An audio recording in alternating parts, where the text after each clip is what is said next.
Hi, Chris Kennedy here with Mastering Color Grading in After Effects. Here we're going to look at working with highlights, midtones and shadows. Before we begin, we should just quickly analyze the image visually. You can see that there are shadow areas here and highlight areas that are pretty much blown out to white, and also midtones, sort of the greens, even the dress, although some of that's in shadow, some of the skin tones are midtones. So it's a good idea when you look at the image just to get a feel of what's shadow, what's highlight, what's midtone, so you know what you want to change. When I look at this image, I think that's a pretty good image overall. You could live with that, but it may be just a bit too contrasty already.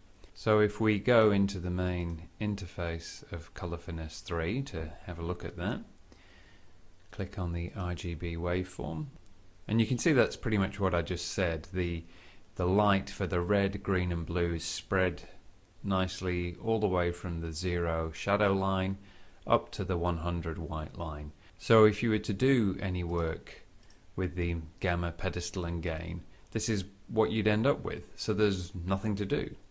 And yet when I look at that, it's not quite right. What I really want to do is make those shadows a bit brighter. I could go to the RGB master as before and lift the pedestal, but that washes the image out. And if I lift the gain, well, it does brighten the shadows, but they still look contrasty and I'm blowing out the rest of the image. If I work with the gamma, again it does lift those shadows, but the whole image looks sort of milky. What I really want to be able to do is to isolate those shadow areas and work with them by themselves. The beautiful thing is that I can, by going down here, you can see underneath the master tab there are highlights, midtones and shadows. Let's start with the shadows. Just click on there. And you can see that we still have gamma, pedestal and gain controls. But what's happening here is we're isolating that work to this lower area of the image. Everything you do affects the whole waveform. It's like an elastic band. Anything you do down here affects everything up there. But by clicking on this Shadows tab, what we're doing is putting the emphasis on the shadows. So the changes we make here are largely in the shadow areas. So I can work with the pedestal, the bottom of the shadows. I can work with the gain, the top of the shadows. Or I can work with the gamma, the middle of the shadows. Let's have a look at those and see what we can do. I'm just going to grab the master gamma for the shadows and lift that up. You can see that's lightened the shadows, but again it's gone quite flat and milky. When we look at the waveform you can see why. We've moved away from the shadow line. So I'll now grab the pedestal and bring that back down a little. There we go. That's not too bad. I could lift the gain of the shadows, see what that does. All these things you can see are affecting the shadow areas without affecting too much else. We're not clipping out at the top of the waveform. The image doesn't look too milky. We're just dealing with those shadow areas. I'm going to reset, just try something else. So while we're in those shadows, let's just try lifting the gain. That's pretty good. Now if you look at the waveform, it's still nicely spread, just about all the way from 0 to 100, and when you look at the image there's still plenty of colour in there. In fact it's a little more colourful, and these shadow areas have lifted. You can see the detail in the wood, you can see the detail in the tree there. If I just go to the original, that's all very black and dark, and now you've got colour and light in there. So that's a fairly simple approach. I clicked on the shadows in RGB and I lifted the master gain. We could then go back to the master tab and spread that out a little more, pull the pedestal down ever so slightly and lift the gain. But because this image was very contrasty to begin with, I'm tempted to not do that. We're trying to reduce the contrast here a little to get a slightly flatter look so that we can see the detail. Okay, so that works reasonably well. There we go. So let's have a look at what happens if we control just the highlights in an image. Now here we have an image of some cake on a plate, and if we go into the effect controls for this and launch the full interface, immediately looking at the waveform, which is what you'll begin to do more and more as you work this way, you can see there's a great big shoulder of light in red, green and blue, which is nearly at 100. When you look at the image, that's this area here. It's on the right, just as it's on the right of each chunk of waveform here. So this part of the plate is almost blown out. That means if we do anything to increase the gain in the master, it's going to clip out very quickly, and you can see in the image that area just burns out and looks horrible. We don't want that. So we can't really increase the gain. There's no point in working with the pedestal either, because that's hitting the zero shadow line.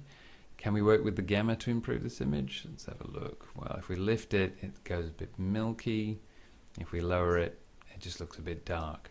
So there's not much we can do in the master. So let's go straight to the highlights. And because that white area is a little troublesome, let's crush it away.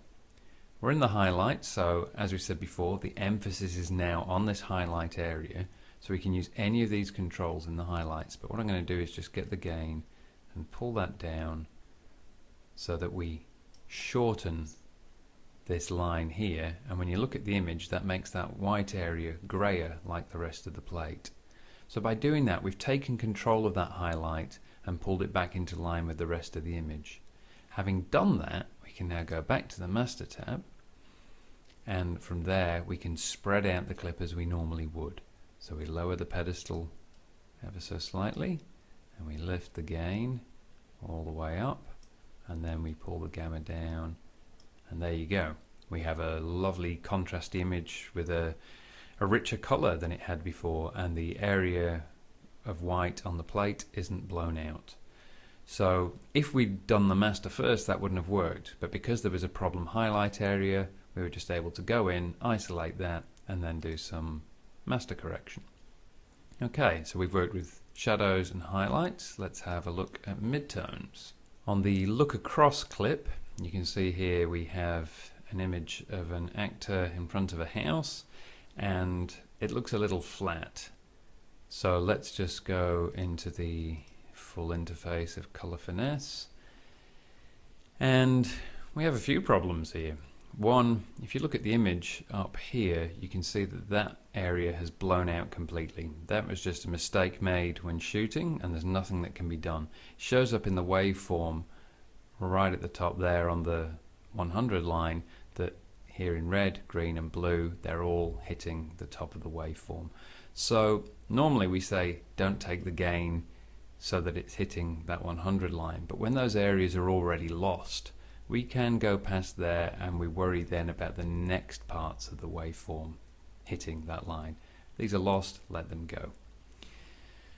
So let's start correcting this in the master tab. I would drag the pedestal down a little, and then I'd lift that gain, maybe just like that.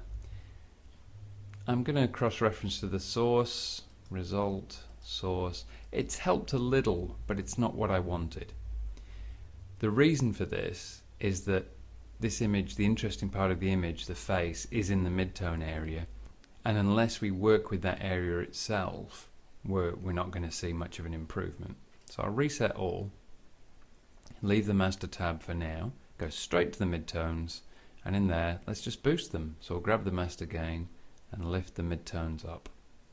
Okay, so that face is nice and bright now, but I'll drag the pedestal down a little just to bring some contrast into this midtone area.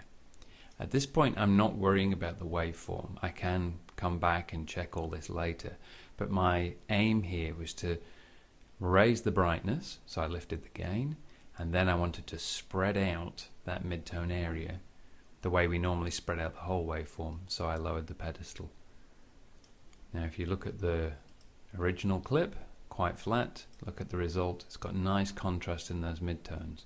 We can now go back to the master tab, and we can bring the pedestal down as we normally would.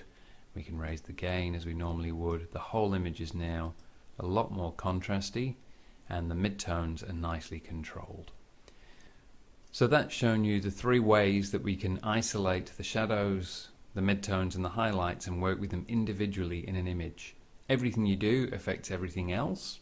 If you play with the highlights, you're still going to affect the shadows a little, but you can see that isolating those areas gives you incredible control of the image. In the next lesson, we'll look at a way of combining control of highlights, shadows, and midtones in one image to really work with every aspect of that image.